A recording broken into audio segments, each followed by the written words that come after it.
Monica, I'm here at Tower-Menson Township, Republican candidate Dan David's home turf. Dan David was here earlier today at this polling place to vote.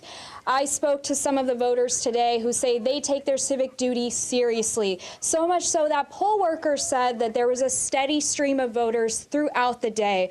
In fact, one stat that we're getting from one of the poll workers is that they saw a 69% turnout of what they saw in the 2016 presidential election.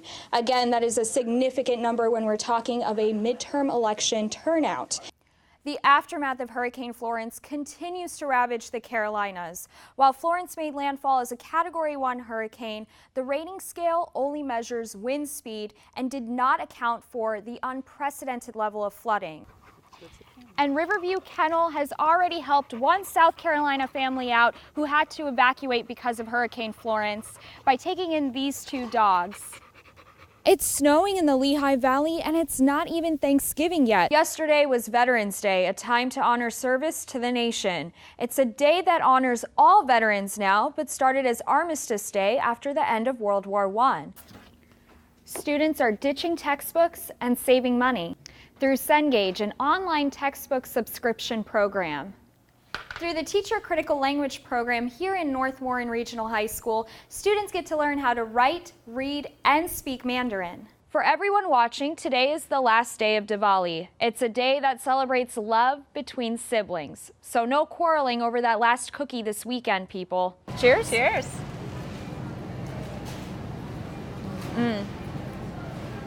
I can't even tell that there's squash. Mind you, I love squash, but you can't even tell. Looks like you can have your pumpkin pie and eat it too. Now, if you're not sure about garlic in your ice cream, event organizers say there will be plenty of traditional Italian dishes to try. Just make sure to stock up on some mints. If you're looking for an adventure, Lehigh Valley is the place to be. First garlic ice cream and now cabbage cupcakes. Thanksgiving is tomorrow and Christmas is just around the corner. You know what that means, plenty of good food. While flying a drone can be a fun hobby, there are several practical applications, like aerial photography. Historically, the work of female artists has not always made it to the national stage. That's why Lehigh University put together a special art exhibit called The Future is Female. Yeah, your inner sass comes out. Yes. So this comic with Spider-Man and Batman, this is really interesting because you have Marvel and DC. So how did that work? Yeah, well, because I'm a freelancer, I actually usually work for both Marvel and DC separately at the same time. So they're competing companies, but they hire the same people. I even got to learn some of the steps in the opening number for you to try at home. And lift, little steps. Good, and up, to top. Shalom. That's a Jewish greeting to say hello or goodbye. The word means peace. And in an effort to fight hate with love, the Jewish community here in Berks County is coming together just a week after the mass shooting at a Pittsburgh synagogue that left 11 people dead. It's for an event that is a welcome change from the senseless violence. The Reformed congregation Oheb Shalom in Reading, Pennsylvania is inviting the Lehigh Valley public to the 18th annual Jewish Food and Cultural Festival. From seeing beautiful displays of holiday symbols to getting to eat fresh bagels, you can expect to get a taste of the rich Jewish heritage. From the freshly sliced deli sandwiches to the traditional brisket and chicken, the hot dogs, the chicken soup with matzah balls, homemade, we make 500, Jewish apple cakes that are sold in various forms, whether whole or half or in pieces. And it's really kind of, for us, an opportunity to allow the broader community in to learn a little bit about our community and to share with us as we celebrate Jewish tradition, Jewish heritage. In our sanctuary, I do tours throughout the day explaining the various symbols that are here, and we also have musical presentations.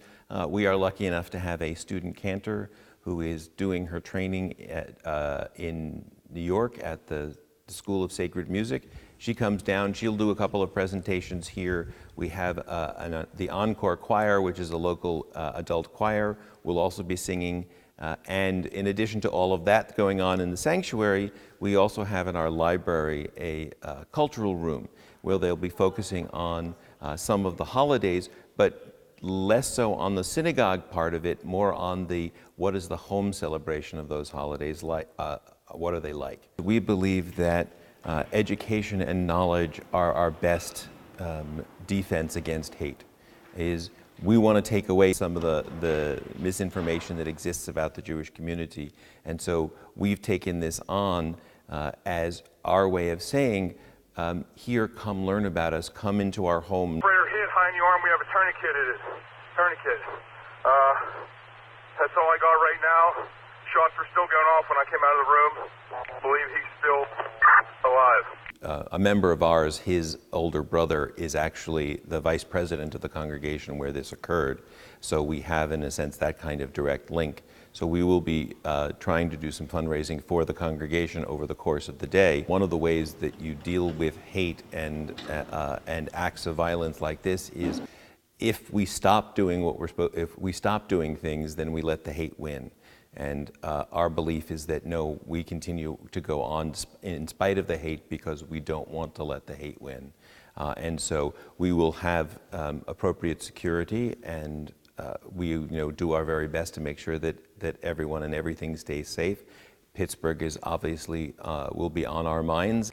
Midterm elections may be over, but political pundits are still analyzing the interesting trends behind the results. One interesting stat, the 2018 midterm election turnout hit a 50-year high. That's according to the United States Election Project. Over 47% of eligible voters cast their ballots this past Tuesday, making it the highest midterm election turnout since 1966. We visited one polling site in Montgomery County, Pennsylvania, to hear from residents on why they decided to vote and what they want from elected officials. What brought you out to vote tonight? My love of America. Does that seem sincere? I'm a Democrat, proud to be a Democrat, and I just think that this is our obligation. This is our civic duty. What got you to come out and vote? Well, this is my first time voting, actually, and I just thought that with all the things going on in the news, I think that my vote can make a difference.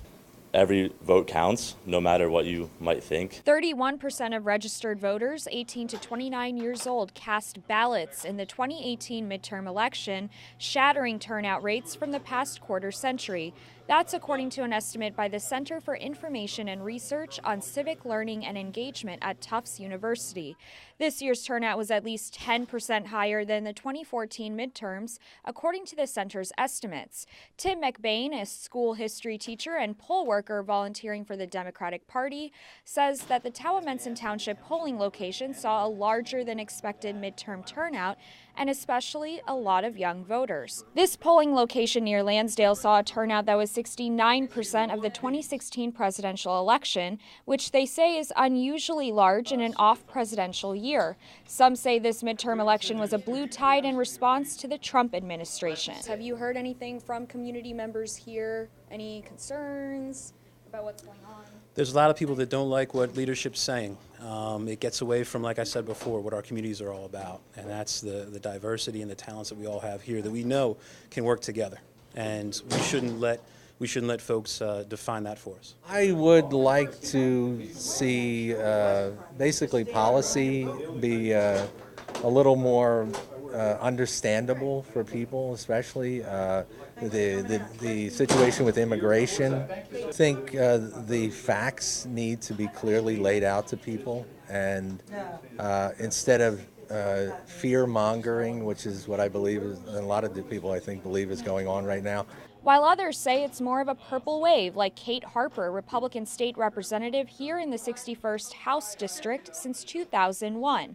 Harper stopped by the polling center here at the North Penn Water Authority in Towamencin. She says that she tries to go to every polling place in her district on Election Day to talk to voters. Well, I have about 37 polls, and I try to visit every poll on Election Day. That's great. What kind of reactions have you been hearing from people? Well, I expected a large Democrat turnout, but I think we're getting a large bipartisan turnout, and that surprised me. But clearly we have a huge turnout. I mean, people are reporting that they were at 800 voters at 2 o'clock. Usually in an off year, you don't get 800 voters by the end of the day. But by night's end, Harper learned her opponent, Democrat Liz Hanbidge, defeated the 17-year incumbent. Republican poll worker and Towamencin Township tax collector Robert DiDomizio has worked alongside Democrat Tim McBain for several years at this polling center. The two are great friends despite differences in political beliefs. To me, it's more like core values. We believe in conservatism. I believe in fiscal responsibility. It falls to who does the best job of doing that. Why is it important to come out and vote? The rubber meets the road right here where you live. Okay? Washington is Washington. Harrisburg is Harrisburg. This is our township. This is where we live. So for me, the importance is here and in spreads from here. Here's where we make a difference. In Towamencin Township, I'm Karishma Desai, PBS 39 News Tonight.